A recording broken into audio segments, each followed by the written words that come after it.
Hai Bapak Ibu dan Saudara, kita ketemu lagi di Ngopi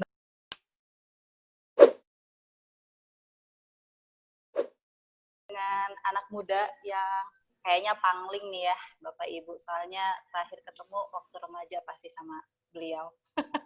Udah lama. Lama banget 10 ya, tahun lalu kali. 10 tahun yang lalu. Nah, Iya. siapakah dia? Mari silahkan memperkenalkan diri. Halo, nama saya William Samosir. Kalau di EMI dulu sering panggil Billy. Em, Anaknya Pak Jeffrey sama Bu Lisa.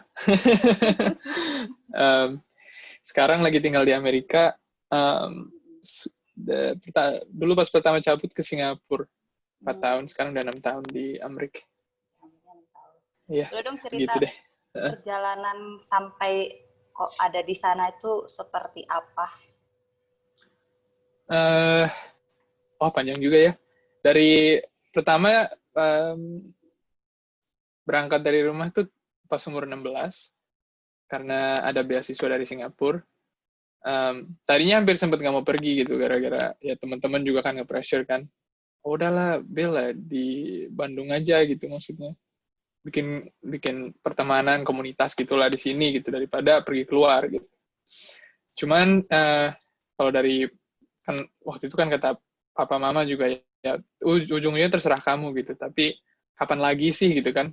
Udah dapet ini gitu kamu maksudnya salah satu yang dipilih. Nah, lucu juga sih maksudnya kayak advice itu ujung-ujungnya jadi kayak ya emang kalau secara disadari pribadi itu memang kayak uh, kecenderungan diri sih kayak segala sesuatu yang aku lakuin kan memang kayak kapan lagi sih gitu jadi ya dilakuin aja gitu dan lihat hasilnya gitu kan. um, tapi ya dari situ akhirnya milih ke Singapura. um, Sekarang kan pas di Singapura itu emang technical banget ya maksudnya ngambil studinya kayak matematik, fisika segala macam. Cuman ada opsi untuk ngambil seni. Nah, tadinya ngambil iseng-iseng aja gitu kayak ke 2 tahun pertama. Terus papa mama juga sempat khawatir kan, aduh ini ngambil seni nanti jadinya apa gitu. Seni atau ujung-ujungnya kemana gitu. Tapi uh, ya thankful juga sih, maksudnya mama papa itu emang open banget dari segi pembelajaran, kayak mendukung juga gitu, maksudnya emang mendukung passion. Dan ujung-ujungnya ya sekarang sampai jadi profesi gitu. Meskipun tumpuannya bukan seni, tapi semua yang dilakuin itu dasarnya itu seni gitu. Kayak sekarang aku di sini kan kerja sebagai programmer sebenarnya. Jadi ujung-ujungnya dari papa juga sih. nurun lagi ujung-ujungnya. Um, tapi ya begitu. Maksudnya emang unexpected lah sampai ke sininya. Bisa ujung-ujungnya jadi programmer, tinggal di Amrik. Um, ya kalau secara singkat gitu sih perjalanannya, arc-arcnya.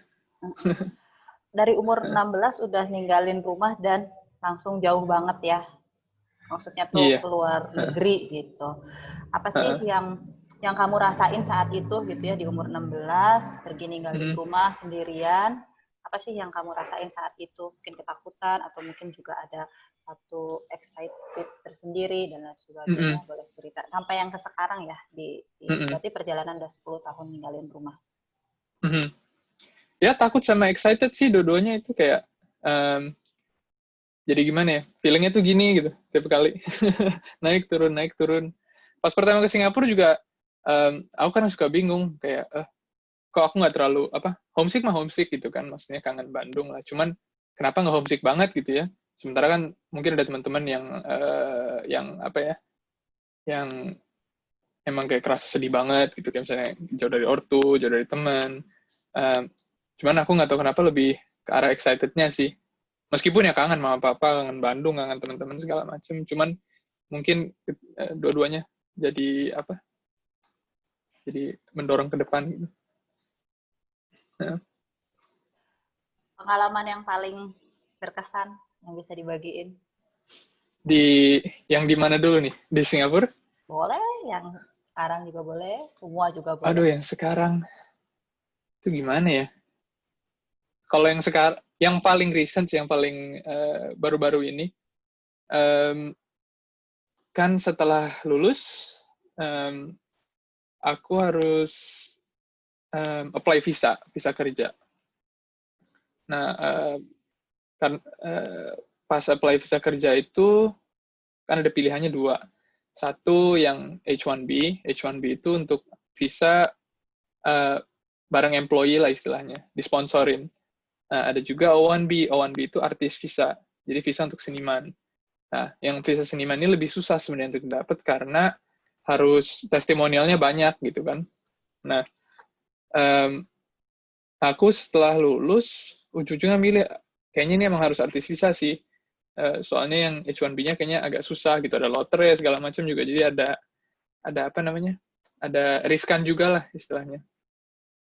Nah, jadi dari Februari tahun 2019 sampai akhir tahun, itu aku pindah-pindah kerja klien aja terus gitu. Jadi freelance, kerja, terus Pak, minta surat dong, gitu. biar disponsorin gitu kan. Biar jadi testimoni lah untuk kerjaan Pak Bu gitu. Pokoknya kiri kanan lah semua udah didatengin gitu kan. Sampai terus dari pas September 2019, ngasih aplikasi, terus dikabarin, oh kami perlu evidence, perlu tambah lagi evidence-nya. Nah, kan itu udah lumayan berabe kan, aduh, harus bayar lawyer lagi, harus maksudnya kerja lagi, tambah gitu kan. Udah pusing, terus sampai November akhirnya disubmit lagi. Nah, seharusnya aku dapat pengumuman itu sekitar Desember pas Natal lah kira-kira. Nah, terus nggak dengar kabar apa-apa kan.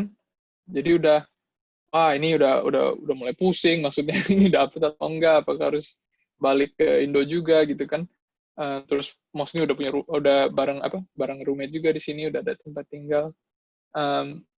Tapi tahu-tahu pas banget setelah tahun baru, pagi-pagi di email sama pengacara gitu katanya. Dapat cina. Dapat gitu. Terus katanya ya udah bisa 3 tahun di US. Wah, itu emang happy banget sih, aku langsung nelfon semua orang, kayak mama papa ditelepon, ya semua lah pokoknya, teman-teman zaman dulu diteleponin.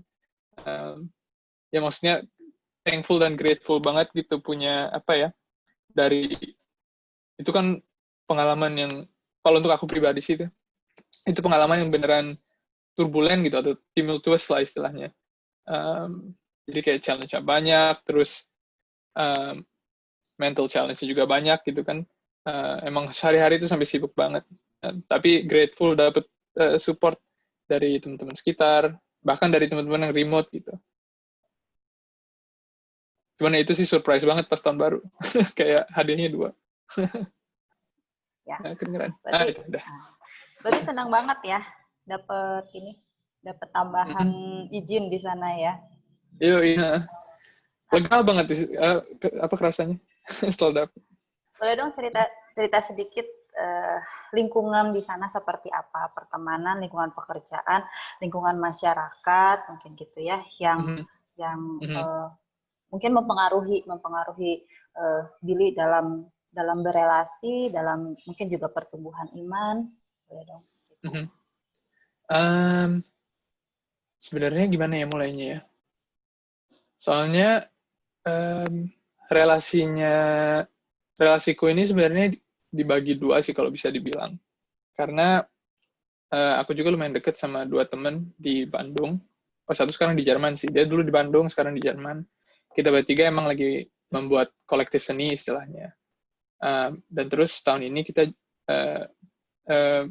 beruntung bisa dapat kesempatan untuk belajar bareng studi kolektif Good School. Nah, jadi kita itu udah 3 tahun sebenarnya. 3 tahun itu kita udah emang kayak berkoneksi atau bicara, ngobrol, diskusi, bikin karya seni, bikin project, itu lewat video call gini juga. Nah, itu mereka kan teman-teman udah dari TK juga ya, maksudnya teman dari TK sampai sekarang kita bikin proyek sini bareng-bareng. Jadi kayak itu roots lah istilahnya, roots sosialisasi gitu. Kayak sering bicara tentang memori sekolah lah, memori SD, memori SMP, segala macam. Jadi ada sesuatu yang menurutku sangat nostalgic gitu dengan adanya mereka. Nah, kalau secara fisikal sendiri di sini, Sekarang kan aku tinggal di New York ya. Aku tinggal di New York sama tiga teman, yang 2 dulu dari sekolah, yang satu lagi baru kenal gitu sama 2 tahun ini. Sejauh ini baik banget, kayak it works out gitu loh, kita berempat. Meskipun ya background-nya beda-beda. Yang satu dia dari New Jersey, yang 2 lagi emang dari South gitu kan, dari selatan. Dan waktu aku ke kuliah, roommate-ku itu satu ada yang orang Israel, satu lagi ada orang Filipina dari Philippines, satu lagi emang orang US. Jadi emang ganti-ganti lah istilahnya. Dan mungkin pengalamanku beda sama orang lain, tapi sejauh ini, sejak dari kuliah sampai sekarang, menurutku tuh salah satu plus point-nya, atau dari SMP sih, dari pas di Singapura juga. Karena di Singapura kan aku dapat roommate, maksudnya ada roommate dari China, ada waktu juga roommate dari orang Indonesia, orang Singapura, segala macam. Itu salah satu plus point-nya sih, menurutku, yaitu di-expose ke pengetahuan atau perspektif yang berbeda gitu. Ideologi yang berbeda, dan juga mungkin persepsi terhadap dunia yang berbeda. Gitu. Dan mungkin juga bisa dibilang standar etika, standar moral yang beda gitu kan. Dan itu menurutku merupakan sebuah tumpuan untuk bisa belajar berkomunikasi atau berbahasa gitu juga. Kayak untuk bisa throw in ideas itu salah satu skills yang aku dapat dari bisa ketemu orang banyak kayak gini. Kalau sekarang ini ya lagi pandemi, lebih gimana ya? Ya udah di rumah aja sih, jarang keluar. Iya. Nah kalau soal ini kan kita ngopi ya, ngobrol untuk pertumbuhan iman. Kebutuhan spiritualitas kamu sendiri bisa terpenuhi di sana melalui apa sih? Kalau aku sih emang berkomunitas ya sebenarnya, secara spiritualitas, berkomunitas dan bisa mempunyai meaningful conversation sebenarnya. Karena menurutku pada dasarnya itu meaningful conversation itu kan dimana kita bisa ya kita itu memang kan kita nggak bisa tumbuh sendiri kan. Kayak kalau emang kita mau tumbuh itu ya harus bisa accept dan harus bisa challenge gitu loh. Itu pendapatku sih. Dan menurutku spiritualism itu ya dengan first of all ya memenuhi keperluan spiritual sendiri, dan pada saat yang bersamaan memberi, itu kayak giving kepada orang lain. Kalau di sana kamu ikut misalnya semacam kayak persekutuan atau masuk dalam sebuah komunitas Kristen gitu enggak sih? Atau memenuhi kebutuhan spiritualitasnya sendiri aja dengan sel grup kecil tadi yang cuma 3-4 orang itu? Atau ikut satu gereja tertentu misalnya? Aku lebih open sih Kak Esther, kayak lebih fleksibel mungkin ya. Ini mungkin pandanganku pribadi, tapi aku lebih prefer untuk berspiritualitas mungkin dengan cara yang nggak dalam satu constraint istilahnya. Jadi mungkin kalau di sini mungkin ya bersosialisasi itu juga merupakan satu bagian dari berspiritualitas gitu. Ya begitu sih. Komunitas sih menurutku yang paling penting emang. Kayak untuk bisa punya jaringan, punya relasi. Jadi lebih sifatnya kayak personal gitu ya. Spiritualitinya tuh personal, jadi nggak yang dalam satu kelompok besar lembaga gereja, tapi dengan bersama-sama orang dekat, teman dekat gitu ya. Itu imannya di situ ya. Iya. Itu menarik juga sih, soalnya ini diskusi yang udah sempet, kayak aku sama Papa juga sering diskusi ini kan, contohnya tentang post-religion society lah, kayak masyarakat yang post-religi gitu, ketimbang dengan mungkin masyarakat yang tumbuhnya religi. Nah, yang menarik itu kan sebenarnya masyarakat post religi juga masih bukannya mereka disavow tuh apa ya bahasa Indonesia? Bukannya mereka menyangkal gitu, menyangkal struktur dari religi gitu kan, tapi justru itu merupakan ya perlu dicari lagi gitu bentuknya. Contohnya untuk bisa berkomunitas, untuk bisa mempunyai virtue ethics gitu kan, untuk apa sih yang baik dan apa yang buruk gitu kan, dalam bentuk standar, atau ya bagaimana caranya berrelasi, apa tujuan hidup, setting goals segala macam. Itu masih ya pembicaraan juga sih gitu kan. Maksudnya ada continuity-nya gitu, ada keberlanjutannya lah istilahnya. Ngalamin tantangan nggak atau kesulitan terbesar yang pernah dihadapi, tantangan-tantangan terbesar yang pernah dihadapin selama di sana? Dari semua segi ini ya. Apa ya? Tantangan utama mungkin ya pas awal-awal aja. Itu sih bersosialisasi, karena secara budaya juga kan beda kan. Dan ini maksudnya bukan dari segi lifestyle doang, dari segi berbicara gitu. Karena ada contohnya pas aku ke Singapura, kan dulu sempat belajar bahasa Inggris pas di Bandung itu, British English lah ya. Nah, sementara orang di Singapura itu punya aksen namanya Singlish. Jadi kadang kalau kita ngomong tapi nggak ada aksen Singlish, sama orang Singapura agak bingung gitu. Wah, lu ngomong apa gitu kan? Sementara setelah 4 tahun gitu, aku mulai biasa ngomong Singlish. Pas ke Amerika, ngomong Singlish sama orang-orang bingung gitu, lu ngomong apa gitu kan? Jadi jadi kayak dilontar-lantar lah, dilempar-lempar gitu secara habit atau budaya. Ya tantangan terbesar emang adaptasi itu, tapi kerasa setelah beberapa lama itu jadi kebiasaan juga untuk bisa adapt. Terus tantangan apa lagi ya?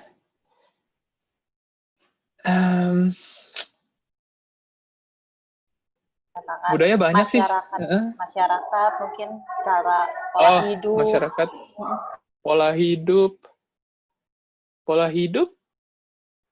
Kalau aku sih oke-oke aja. Cuman ya yang waktu itu ya pas election itu sih tantangan mental lah ya, dan tantangan psikologis juga, maksudnya di negara gitu kan, dan udah tahu gitu secara ya secara politik emang turbulent banget. Terus pada saat yang bersamaan aku nggak bisa vote gitu kan, cuma bisa vote untuk Indonesia, padahal tinggal di sini juga gitu kan. Jadi kadang tantangannya itu, wah ini bisa ngebantu tapi lewat mana gitu. Apakah hanya secara berdiskusi gitu kan sama orang-orang yang mungkin beda sudut pandangnya terhadap politik, atau mungkin juga bantu orang-orang kampanye secara nggak langsung gitu. Ya itu sih terakhir tantangan terbesar. Soalnya tapi juga, ya lumayan. Soalnya juga kan Billy di situ juga mencari penghidupan ya. Siapapun pemimpinnya pasti akan mempengaruhi pekerjaan dan hidup kamu di situ ya. Cuman mau memperjuangkan sesuatu juga bingung gimana caranya, benar ya? Bingung, iya. Nah, dari perjalanan 10 tahun ini gitu ya, apa sih pelajaran iman yang bisa didapat, yang bisa dibagikan juga gitu buat kita? Pelajaran iman, ya dari mana dulu ya?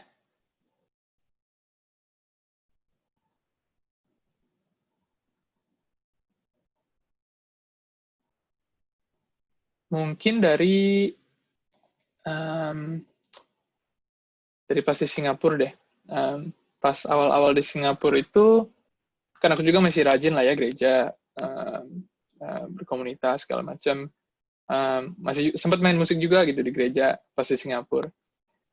Cuman setelah berapa lama agak mulai fall off. Jadi mulai agak sering ke gereja, dan Singapura emang agak stres sih, maksudnya secara ini kan, secara struktur, apalagi secara ekspektasi lumayan gede gitu ke scholars. Pada saat yang bersamaan aku juga diintroduce aku kan masuk ke kelas seni nih, yang isinya emang orangnya lumayan diverse lah ya. Uh, secara secara secara belief sistemnya emang teman-temanku tuh banyak gitu, beda-beda. Kayak ada yang Buddhis, ada yang ateis, ada yang agnostik gitu, ada yang Muslim. Dan pas pertama-tama emang agak shock gitu kan, maksudnya wah ini gimana ya cara diskusinya ya. Maksudnya kita ideologinya beda-beda semua, pandangan terhadap spiritualitas beda-beda semua. Tapi setelah berapa lama itu, setelah berapa lama kita berteman gitu kan, maksudnya, dan mungkin ada clash secara ideologi atau persepsi apa. Tapi setelah beberapa lama, aku ngerasa tuh numbuh gitu loh, secara iman dan spiritualitas juga, dengan di challenge dan dengan mau menerima juga gitu loh, mau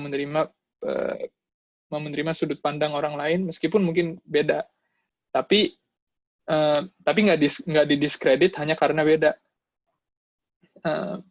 Jadi setelah berapa lama ngerasa kayak oh iya, kayak emang secara pribadi aku enjoy-nya ini sih gitu. Dan makin kesini itu justru jadi tumpuan utama gitu buat aku untuk berspiritualitas, kayak, dan untuk beriman juga. Kayak iman itu emang harus, bukan harus juga sih, tapi dari pengalamanku gitu ya, pengalamanku bertumbuh sebagai pribadi, iman itu emang harus terbuka gitu terhadap dunia, terhadap masyarakat, terhadap orang lain.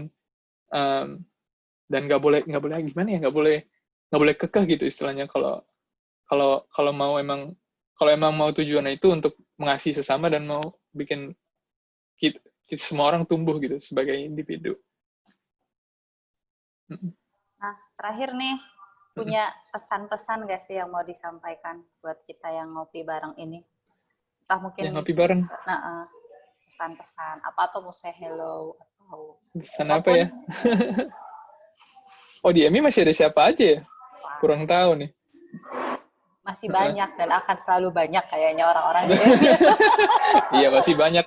Cuman yang masih kenal gitu. Masih kenal. Iya. Oh, terakhir sempat apa? Sempat ada project bareng sama Jojo. Project sharing knowledge waktu itu bareng Jojo. Itu lumayan asik. Ya, kalau masih ada kayak Jojo, Hans, dulu kan teman-teman deket banget. Anak-anak PS Yosia, kalau masih ada, good luck anak-anak Yosia yang sekarang. Apalagi ya? Ya mungkin pesan-pesannya sih, semoga sehat selalu semuanya, selalu mengasihi sesama. Jangan lupa call ortu atau the loved ones gitu. Karena makin kesini makin kerasa gitu. Kayak, oh, relasi itu penting, atau relasi pribadi, relasi keluarga itu penting gitu. Dan merupakan sesuatu yang pengen aku bangun juga, dan moga-moga orang ya semuanya bisa merasakan juga gitulah. Dan good luck untuk endeavor apapun. Semoga pekerjaan bisa menjadi sebuah spiritualitas juga gitu kan. Maksudnya berspiritualitas melalui real action dan real work gitu. Ya itu sih, wah, agak bingung juga sih mau pesan apa nih. Siapa tahu mau kasih tips-tips, misalnya kalau apa, maksudnya kayak kalau misalnya ada yang pengen ngikutin jejaknya William gitu ya, jejaknya Willy, ngambil ini ngambil itu, scholarship dan lain sebagainya. Tips-tips bertahan hidup juga mungkin bisa bertahan dibagikan. Waduh, bertahan hidup. Tips-tips bertahan hidup gimana ya?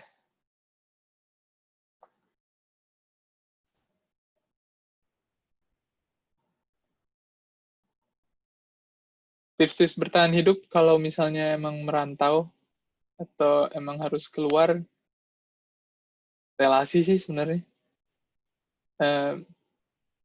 Jangan lupa berelasi gitu. Jangan lupa memberi, jangan lupa mengambil juga, jangan lupa apa lagi ya? Oh, jangan lupa juga where you came from gitu. Karena udah jauh-jauh itu gampang lupa sebenarnya. Kayak beneran gampang lupa.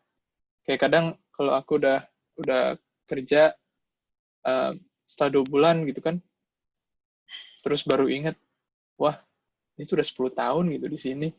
Kayak terus gue ini kerja di sini buat apa gitu sih, ngapain sih gitu kan. Nah, jadi ujung-ujungnya ya nanti mungkin pindah gantian arah, atau karena kalau sempet lost itu, kayak lost secara cost gitu ya, atau intention,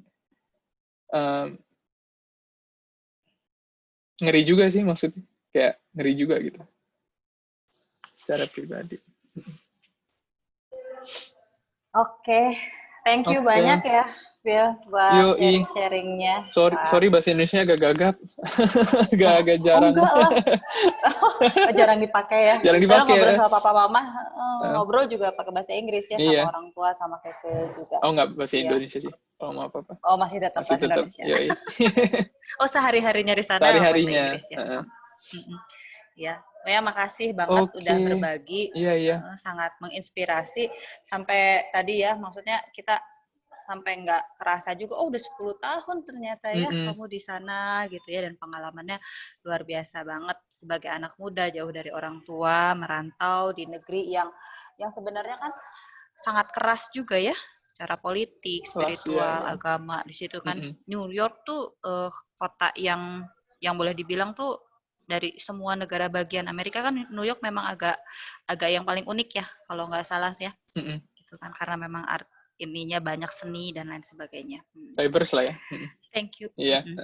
Thank you ya. Oke. Sukses untuk pekerjaannya di sana. Siap, makasih Kak Esther. Makasih udah diundang. Bapak Ibu dan saudara.